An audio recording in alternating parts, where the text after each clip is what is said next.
Students, उसके आगे हम देखेंगे की कशा प्रकारे एडिसनने बल्बचा आविष्कार केल्यानंतर कशा प्रकारे त्या आविष्काराचं त्याने सेलिब्रेशन केलं होतं ते आपण पुढे पाहणार आहोत। एडिसनचे काही टीकाकार त्याला म्हणायचे। टीकाकार यानी समीक्षक। मैंने बताया था कि नुक्स निकालने वाले।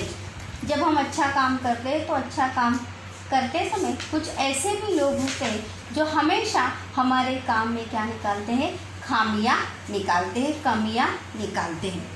तर त्याला म्हणतात टीकाकार। हा, हे बघा इथे दुहेरी अवतरण चिन्ह जे आहे ते या ठिकाणी आलेलं आहे।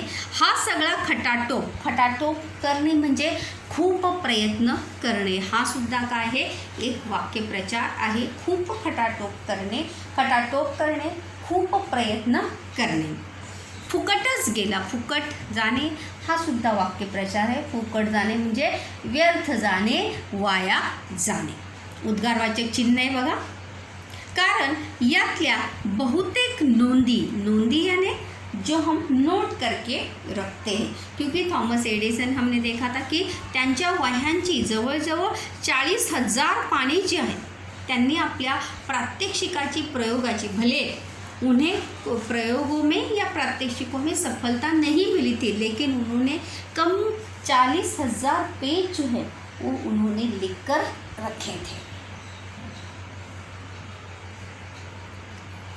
या फसलेल्या प्रयोगांच्या आहेत। या टीकाकारांना एडिसनने उत्तर दिले आहे। और उन टीकाकारों को या समीक्षकों को थॉमस एडिसन ने क्या जवाब दिया है, देखो। मी, पुन्हा इथे डबल अवतरण चिन्ह आलेलं आहे, दुहेरी अवतरण चिन्ह। मी जे हजारो प्रयोग केले ते फसले तरी फुकट गेले असे कसे म्हणता येईल। भले वो व्यर्थ हुए हैं, उसमें मुझे सफलता नहीं मिली है, लेकिन वो व्यर्थ गए किंवा ते वाया गेले असे म्हणता येणार नाही। प्रश्नचिन्ह आहे। निदान माझ्यानंतर प्रयोग करणाऱ्यांना हेच प्रयोग पुन्हा करून पाहण्याची गरज नाही। और मैंने इसीलिए लिख कर रखा है कि मेरे बाद अगर कोई इस आविष्कार के लिए ये प्रात्यक्षिक करना चाहेगा या उसके मन में ये बात आती है तो उस बात को, उस विचार को वो अपने मन से क्या कर सकता है, निकाल सकता है, क्योंकि उसके पास मेरे लिखे हुए क्या होंगे, नोट्स होंगे, और उससे क्या होगा, उसको फ़ायदा ही होगा। और फिर से वो प्रात्यक्षिक जो है वो करके देखेगा नहीं। त्यांचे ते श्रम आणि वेळ वाचला हा फायदाच नाही का। काय वाचणार होते त्यांचे, वेळ आणि श्रम। कोणाचे, पुन्हा प्रयोग केल्यानंतर किंवा पुन्हा प्रयोग करणाऱ्यांच्या कोणत्या 2 गोष्टी वाचणार होत्या। प्रश्न पण आहे बघा की पुन्हा प्रयोग करणाऱ्यांच्या कोणत्या 2 गोष्टी ज्या आहेत त्या वाचणार होत्या।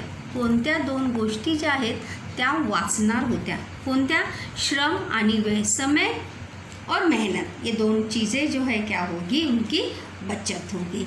ऐसा उत्तर जो है थॉमस एडिसन ने अपने टीकाकारों को या अपने दोस्तों को उन्होंने दिया था कि अगर हम जो गलतियाँ करते हैं या हमें जिसमें असफलता मिलती है उस असफलता से दूसरे लोगों को भी सीखने को मिलता है कि ये चीज़ें फिर से नहीं करनी चाहिए। उनको उसका फ़ायदा ही होगा, समय की और पैसे की, दोनों की उनकी बचत होगी। चला पुढे तर पाहूया।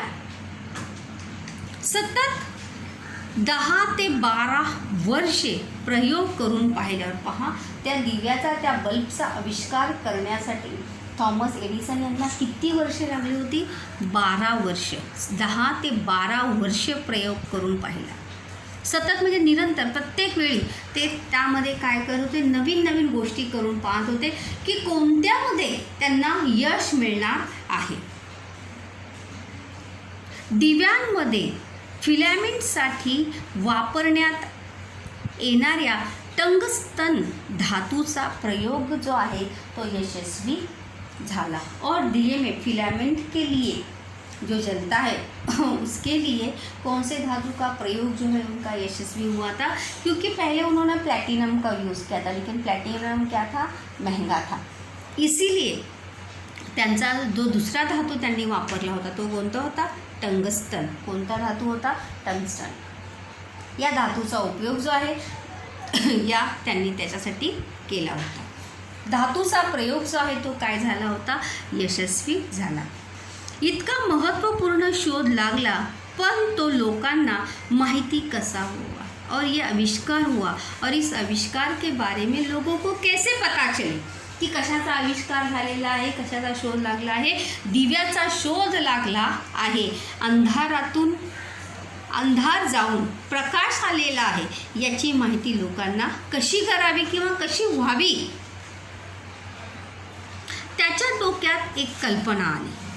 कल्पनेने, विचारेने मेनलो पार्क जे आहे ते अमेरिकेतील एक नाव आहे जागेचं. त्या घराभोवती त्याने प्रचंड मोठा मांडव उभारला. उसने घर के सामने बहुत बड़ा मंडप जो है उसने क्या किया था, खड़ा किया था, उभारला होता. त्या ठिकाणी नाना प्रकारच्या दिव्यांची आकर्षक रोषणाई केली.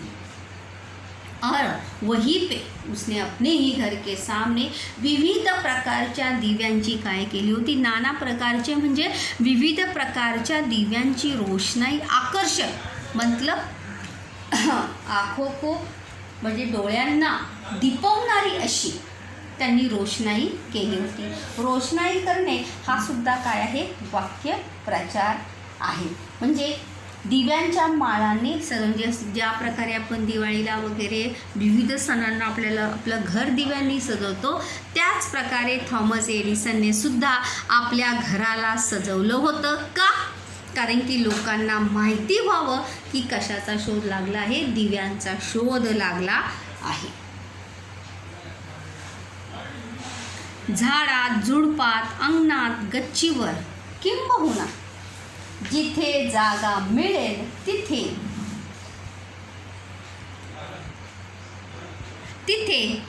वाटाण्यापासून भोपळ्यापर्यंतच्या विविध आकाराचे आणि रंगांचे दिवे लावण्यात आले. बघा प्रश्न आहे, एडिसनने निवडलेल्या रोषणाईच्या जागा. एडिसनने कोणकोणत्या ठिकाणी कोणकोणत्या जागी जी आहे ती त्याने काय केली होती, रोषणाई केली होती. पहिलं उत्तर आहे बघा, झाडात, झाडावर, त्याच्या घराच्या आसपास जेवढी झाडं होती त्या झाडांवर त्यांनी काय लावले होते, दिवे लावले होते. ज्या प्रकारे बघा हम छोटे छोटे बल्ब का लाइट्स वगैरह दिवाली में लगाते घर के पास में. झुड़पात, छोटे छोटे पौधों के अंदर भी, अगर आप देखो रिसोर्ट वगैरह में जाते हैं या बड़े बड़े गार्डन्स या बड़े बड़े होटल्स वगैरह में जाते हैं तो पेड़ों के ऊपर भी देखो लाइट्स लगाई जाती है पेड़ों के अंदर भी.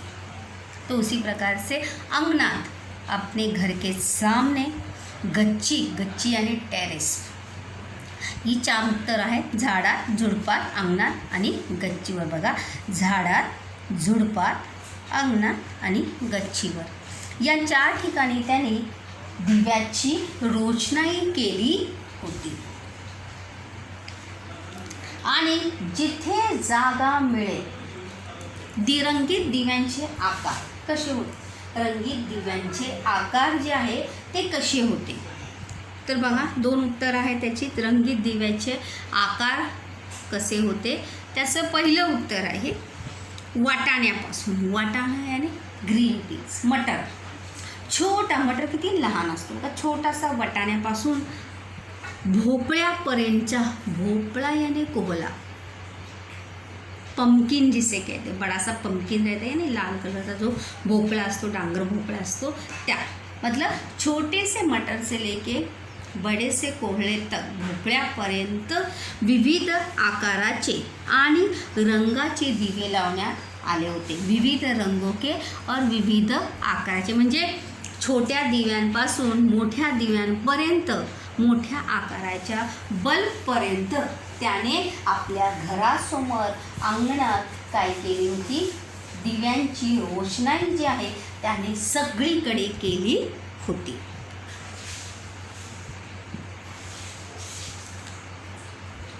विविध आकाराचे आणि रंगाचे दिवे त्याने लावले होते. चला तर पुढे पाहूया.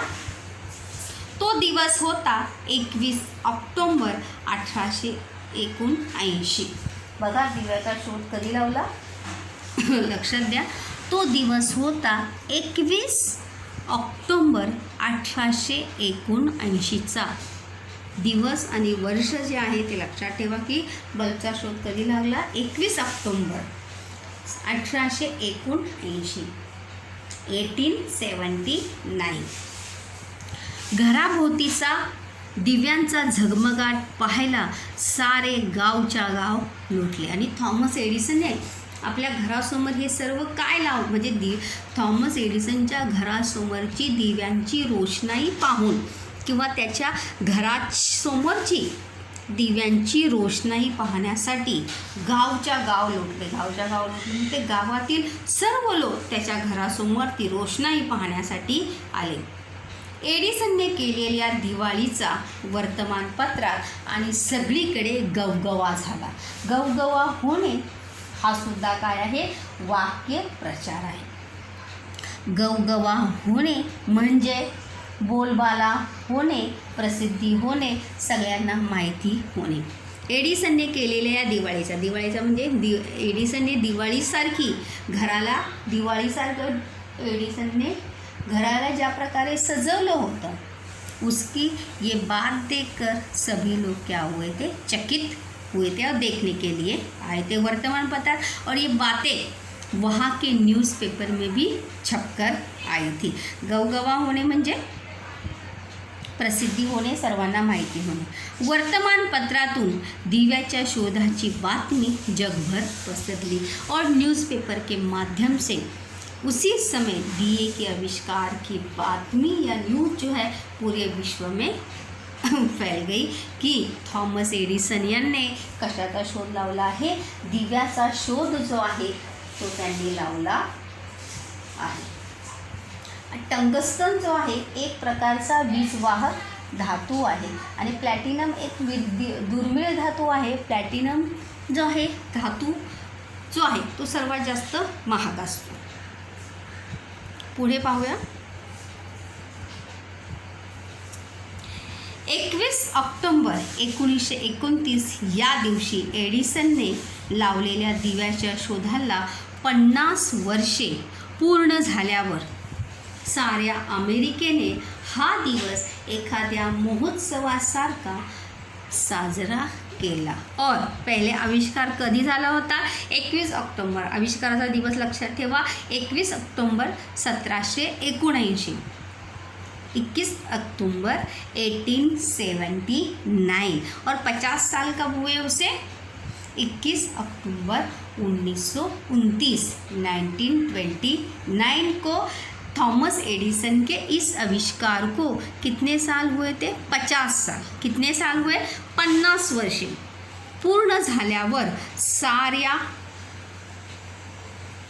अमेरिकेने हा दिवस एखाद्या महोत्सवासारखा साजरा केला. ये दिन जो है 50 साल होने के कारण अमेरिका ने इस दिन को एक महोत्सव की तरह, एक बड़े उत्सव की तरह इसे क्या किया था, मनाया था. साजरा करणे म्हणजे मनवणे.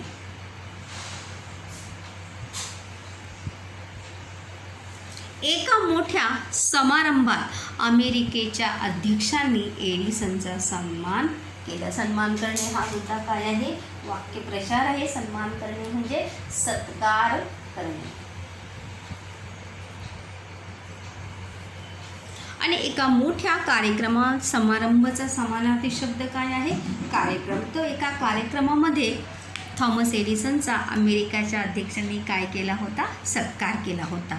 या घटनेच्या निमित्ताने अमेरिकेच्या पोस्ट खात्याने दिव्याचे चित्र असणारी तिकीटेही प्रसिद्ध केली. अगर आपको याद हुआ इतिहास का जब हम फर्स्ट चैप्टर पढ़ रहे थे तो टपाल टिकट, ये जब मैंने पढ़ाया था उसमें मैंने बताया था, आपको याद होगा तो, कि बहुत पोस्ट जो है या टिकट बड़े बड़े शास्त्रज्ञों के लिए, बड़े बड़े संशोधकों के याद में भी डाक घर जो है टिकट क्या करता है, प्रसिद्ध करता है. तो इसीलिए ये प्रथा जो है पूरे विश्व में हमें देखने को मिलती है. फिर चाहे वो कोई भी देश हो, चाहे वो भारत हो, अमेरिका हो, प्रदेशामध्ये आपल्याला हे पाहायला मिळतं की त्या व्यक्तीचा सम्मान म्हणून या उस व्यक्ती की याद में पोस्ट खात्याचं तिकीट जो है, डाकघर का तिकीट जो है वो प्रसिद्ध किया जाता है और उस व्यक्ति का सम्मान करते हुए किंवा सम्मान करण्यासाठी, त्याला मान देण्यासाठी एक छोटीशी भेट म्हणून दिली जाते. तो उसी प्रकार से या घटनेच्या निमित्ताने अमेरिकेच्या, तो इसीलिए थॉमस एडिसन का सम्मान करने के लिए या उनके इस आविष्कार का ऋण चुकाने के लिए, त्यांना आभार व्यक्त करण्यासाठी अमेरिकेच्या डाकघराने सुद्धा त्यांचं दिव्याचं चित्र असणारी तिकिटे काय केली होती, प्रसिद्ध केली होती. सर्वसामान्य बुद्धिमत्ता असणाऱ्या एडिसनने हे सारे कसे केले याचे त्याच्या टीकाकारांना आश्चर्य वाटले. टीकाकार यानी नुक्स निकालने वाले. और ये बात जो है उसके टीकाकारों को या उसकी, जैसे हम कहते हैं कि जो अच्छे लोग होते हैं उनका बुरा चाहने वाले या उन्हें असफलता मिले ऐसे चाहने वाले लोग जो है बहुत सारे होते. तो उसी प्रकार के थॉमस एडिसनचे सुद्धा असे काही मित्र होते जो चाहते थे कि उन्हें सफलता न मिले. लेकिन एक सर्वसामान्य बुद्धिमत्ता म्हणजे दिमाग, एक जनरल डोकं असणाऱ्या दिमाग असने वाले एडिसन ने ये इतना सब कुछ कैसे करके दिखाया, कशा प्रकारे या दिव्याचा आविष्कार किंवा दिव्याचा शोध लावला असेल याच्या इस बात का सबको क्या लगता था, आश्चर्य लगता था. पण त्यांना एडिसनने मार्मिकपणे सांगितले म्हणजे कडक शब्दात सांगणे. मार्मिक म्हणजे सोप्या शब्दात, कडक शब्दात, मूळ तत्वात सांगणे, खऱ्या शब्दात सांगणे. इतरांपेक्षा माझ्यामध्ये बुद्धिमत्ता अधिक होती असे मुळीच नाही. एक सच बात थॉमस एडिसन ने उन्हें बताई कि इतर म्हणजे दूसरों से अपेक्षित मेरे में बुद्धिमत्ता ज़्यादा है या दिमाग ज़्यादा है ऐसा बिल्कुल भी नहीं. पण संकटांना तोंड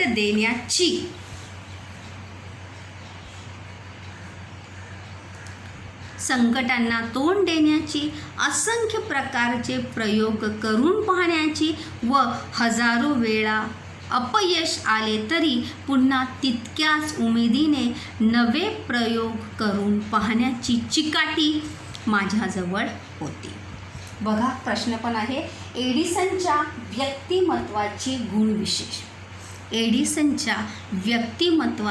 गुणविशेष तुम्हाला या परिच्छेदातून कोणते गुणविशेष थॉमस एडिसनचे दिसून येतात. तर पहिलं बघूया, संकटांना तोंड देणे. पहिला काय आहे, संकटांना तोंड देणे हा पहिला व्यक्तिमत्वाचा गुण आहे त्यांचा. दुसरा आहे असंख्य प्रयोग करून पाहण्याची, म्हणजेच पाठपुरावा म्हणजे बिना डरे, बिना रुके, बिना दुखित हुए थॉमस एडिसन जो है हमेशा वो कंटिन्यूसली क्या करते थे, असंख्य प्रकारचे प्रयोग करून पाहण्याची व हजारों वेळा अपयश आले तरी, भले 1000 बार प्रयोग करना पड़े या उस प्रयोग में उन्हें असफलता भले क्यों ना मिले, लेकिन वो हार मानते नहीं थे. हा दुसरा गुण झाला. त्यानंतर तिसरा काय आहे, तितक्याच उमेदीने नवे प्रयोग करून पाहण्याची चिकाटी म्हणजे जिद्द. और फिर हारने के बाद भी या उस प्रयोग में असफलता मिलने के बावजूद भी मैं दूसरा प्रयोग जो है उसी उम्मीद के साथ, उसी जिद के साथ मैं करता था. म्हणजे चिकाटी म्हणजे काय, जिद्द. आणि सर्वात महत्त्वाचा गुण जो होता तो म्हणजे बुद्धिमत्ता. हे 4 गुण जे आहेत ते थॉमस एडिसनच्या व्यक्तिमत्वाचे काय आहे, गुण विशेष आहेत जे आपल्याला यातून पाहायला मिळतात. पहिला म्हणजे पाठपुरावा करणे, दूसरा संकटांना तोंड देणे, तिसरा उमेदीने नवे प्रयोग करण्याची चिकाटी, उमेदीने यानी नए उत्साह से, नए जोश के साथ, क्योंकि एक बार हार नहीं मिलने के बाद या एक बार असफलता मिलने के बाद हार न मानते हुए फिर दूसरी बार उसी जोश के साथ, उसी उत्साह के साथ प्रयोग करने की क्षमता जो है उनके अंदर होती थी. आणि चौथा म्हणजे आहे तो म्हणजे आहे बुद्धिमत्ता, जी आपल्याला थॉमस एडिसनमध्ये पाहायला मिळते. माझ्या यशात एक हिस्सा भाग बुद्धिमत्तेचा असल्यास 99% हिस्से भाग हा चिकाटीचा आहे. देखील यहाँ पर थॉमस एडिसन ने खूप महत्त्वाची गोष्ट जी आहे ती सर्वांसाठी थॉमस एडिसन ने सांगितलेली महत्त्वाची आहे. देखो, मेरे सफलता में एक हिस्सा, जैसे 100% होता है, कितना होता है 100%, तो उस 100% में से 1% क्या थी, बुद्धिमत्ता थी, टैलेंट था. 1% मेरे अंदर क्या था, टैलेंट था. एंड 99 म्हणजे 99% हा भाग काय आहे, चिकाटीचा आहे. जिद्द, चिकाटी आणि क्या, जिद्द. Yes I can do it, हो मी करू शकतो, हाँ मैं कर सकता हूँ. ही भावना, ये एहसास ही हमें हर सफलता दिला सकता है. देखो, खूप महत्त्वाची गोष्ट यांनी सांगितलेली आहे की मेरी सफलता में एक हिस्सा भाग 1% बुद्धिमत्ताचा असल्यास 99 हिस्से भाग हा चिकाटीचा आहे. मतलब 100% में से 1% बुद्धिमत्ता है, टैलेंट है, दिमाग है, तो 99% क्या है, चिकाटी, जिद्द, न हारने की कला, पीछे न हटने की जिद, कि जब तक मुझे सफलता नहीं मिलती, कैसे नहीं आता है, क्यों नहीं आता है, ये भावना जब तक आपके अंदर जीवित है तब तक आपको सफल होने से कोई भी रोक सकता नहीं. ये थॉमस एडिसन का ये पाठ हमें यही सिखाता है. इस वाक्य से हमें यही सीख मिलती है कि जब तक सफलता ना मिले तब तक प्रयास जो है वो छोड़ना नहीं चाहिए. हार न मानता माणसाने सतत प्रयत्न केला पाहिजे, कारण की बुद्धिमत्ता किंवा टॅलेंट हे सगळ्यांमध्ये असतंच असं नाही, लेकिन टैलेंट के साथ साथ उसे प्रयास या प्रयत्न की भी आवश्यकता होती है. कभी कभी देखो ऐसा भी होता है कि हमारे अंदर बहुत टैलेंट होता है लेकिन हम उसको कभी भी ट्राई करते नहीं और हमारा टॅलेंट जो है वो ऐसे ही धरा के धरा रहता है. तो अशा प्रकारे आपण हा पाठ पाहिलेला आहे. दिव्याच्या शोधामागचे दिव्य, मतलब किस प्रकार से दिवे के आविष्कार के पीछे कितनी बड़ी मेहनत, कितना बड़ा प्रयास थॉमस एडिसन का हमें देखने को मिलता है. शेवटचा एक टॉपिक आपण पाहूया. स्वमताचा प्रश्न आहे बघा, की संशोधक होण्यासाठी तुम्ही स्वतःच्या व्यक्तिमत्वावर कसे बदल करा. एक संशोधक होने के लिए आप अपने व्यक्तिमत्व में, आपके कैरेक्टर में कौन से बदल करेंगे, कौन से चेंजेस आप में करेंगे. दूसरा है विज्ञानात नवे शोध लावण्यासाठी फक्त बुद्धिमत्ता पुरेशी नाही, या मताशी आपण सहमत आहात का. असल्यास अथवा नसल्यास तुमचे मत सकारण स्पष्ट करा. मतलब विज्ञान में संशोधन करने के लिए बुद्धिमत्ता की आवश्यकता होती है या बुद्धिमत्ता ही काफ़ी है, इस बात से आप सहमत है क्या. ये सकारण क्या करिए, स्पष्ट कीजिए कि विज्ञान में सिर्फ बुद्धिमत्ता ही आदमी को सफल बनाती है, इस बात से आप सहमत हैं या नहीं. किंवा थॉमस एडिसनचा कोणता गुण तुम्हाला आवडला, या थॉमस एडिसन के कोणते गुण तुम्ही तुमच्या वैयक्तिक जीवनामध्ये त्यांना आत्मसात करणार आहात, ते स्पष्ट करा. थॉमस एडिसन के कौन से गुणों को आप अपने व्यक्तिगत जीवन में अपनाना चाहेंगे या उस गुणों के आधार पर किस प्रकार से जीवन में आप आगे बढ़ना चाहोगे। होप सो स्टूडेंट्स, आप इस पाठ से ज़रूर कुछ न कुछ प्रेरणा लेकर जीवन में आगे बढ़ने के बारे में सोचे। जैसे इंग्लिश में कहावत है, try try but don't cry. तो उसी प्रकार से थॉमस एडिसन की ही, जैसे मैंने कहा कि बुद्धिमत्ता, टैलेंट जो है हर किसी में 100% होता नहीं, किसी में ज़्यादा होता है, किसी में कम होता है। जिसमें भी होता है उस व्यक्ति को, उस टैलेंट को हमें प्रयास या प्रयत्न की आवश्यकता ज़रूर करनी चाहिए।